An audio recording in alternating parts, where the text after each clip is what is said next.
जय हिंद दोस्तों। जैसे जैसे मोबाइल, इंटरनेट और ऑनलाइन ट्रांजैक्शन की दुनिया बढ़ी है, वैसे वैसे साइबर क्राइम और ऑनलाइन फ्रॉड की घटनाओं में कई गुना इजाफा हुआ है। आए दिन हमें कहीं ना कहीं से इंटरनेट पर धोखाधड़ी की खबर मिलती रहती है और शायद आने वाले दिनों में ऐसी घटनाएं और बढ़ेगी।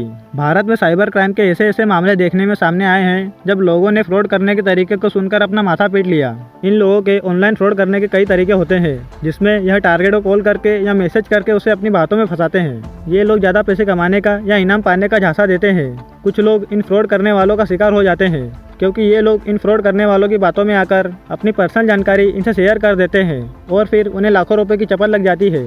शायद आपको भी कभी ना कभी फ्रॉड करने वाले का कॉल या मैसेज जरूर आया होगा, क्योंकि शायद ही ऐसा कोई मोबाइल उपयोग करने वाला व्यक्ति होगा जिसे इन ऑनलाइन फ्रॉड करने वालों का कॉल या मैसेज ना आया हो।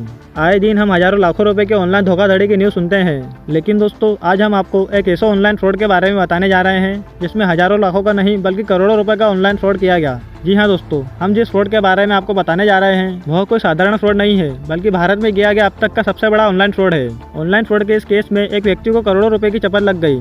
दोस्तों, हम जिस ऑनलाइन फ्रॉड के बारे में बात कर रहे हैं वह फ्रॉड अहमदाबाद के बिजनेसमैन प्रताप राय अवतानी जी के साथ हुआ, जो कि कपड़ा व्यापारी थे। उनके साथ हुआ इस फ्रॉड की रकम करीब 11 करोड़ 6 लाख रुपए थी।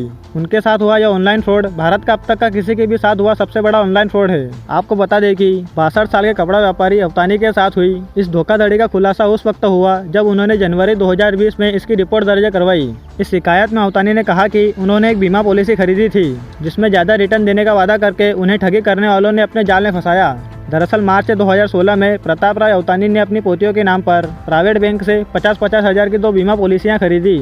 इस बीमा पॉलिसी को खरीदने के बाद अवतानी को कौशिक देसाई नाम से एक व्यक्ति का फ़ोन आता है, जो उनसे कहता है कि वह उसी बैंक का कर्मचारी है जहां से अवतानी ने बीमा पॉलिसी खरीदी है। कॉल करने वाले कौशिक देसाई ने अवतानी को दूसरे बैंक से बीमा पॉलिसी खरीदने के लिए कहा और इस बीमा पॉलिसी पर दोगुना रिटर्न देने का वादा किया। पैसों का बड़ा लालच देते हुए फ्रॉड करने वाले ने अवतानी को उनकी बीमा पॉलिसी में इन्वेस्ट करने के बदले उन्हें 30 करोड़ रुपए तक का रिटर्न देने का वादा किया, जिसके बाद अवतानी उनकी इस बीमा पॉलिसी में इन्वेस्ट करने के लिए तैयार हो जाते हैं। अवतानी ने मार्च 2016 में उसकी इस बीमा पॉलिसी में 1,98,000 रुपए का निवेश किया। इसके बाद फीस समेत अन्य चार्जों का बहाना बनाते हुए ठग ने अवतानी को और पैसे इन्वेस्ट करने को कहा। जून 2016 से दिसंबर 2019 के बीच अवतानी ने इस बीमा पॉलिसी के 186 अलग अलग खातों में करोड़ों रुपए जमा किए। बाद में जब अवतानी ने अपने पैसे भुनाने की कोशिश की तब फ्रॉड करने वालों ने बहाने बनाने शुरू कर दिए। उन्होंने उनकी फाइल अटकने का बहाना बनाया और अवतानी को फाइल क्लियर कराने के लिए 1 करोड़ का और भुगतान करने को कहा। इसके बाद अवतानी ने कई बैंक खातों में 1 करोड़ रुपए का भुगतान किया और अपनी फाइल को मंजूरी देने का इंतजार किया। इस तरह फ्रॉड करने वाले अवतानी को इसमें उलझाते चले गए और रकम इतनी बड़ी होती चली गई। इस तरह फ्रॉड करने वालों ने अवतानी से बीमा पॉलिसी में 30 करोड़ तक का रिटर्न दिलाने, फाइल अटकने के बहाने और फाइल चार्जेस के नाम पर 11 करोड़ 6 लाख रुपए ठग लिए। और जब अंत में पैसे नहीं मिले तो अवतानी ने इसकी शिकायत पुलिस से की, जिसके बाद पुलिस ने इस केस में 96 लोगों को आरोपी बनाया। दोस्तों, इस डिजिटल के जमाने में ऑनलाइन ठगी होना एक आम बात हो गई है, जिसे रोकने का सिर्फ एक तरीका है, वह है खुद को इसके प्रति जागरूक करना।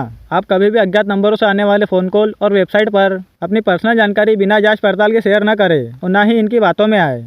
दोस्तों, अगर जानकारी अच्छी लगी हो तो वीडियो को लाइक करें और चैनल को सब्सक्राइब करें।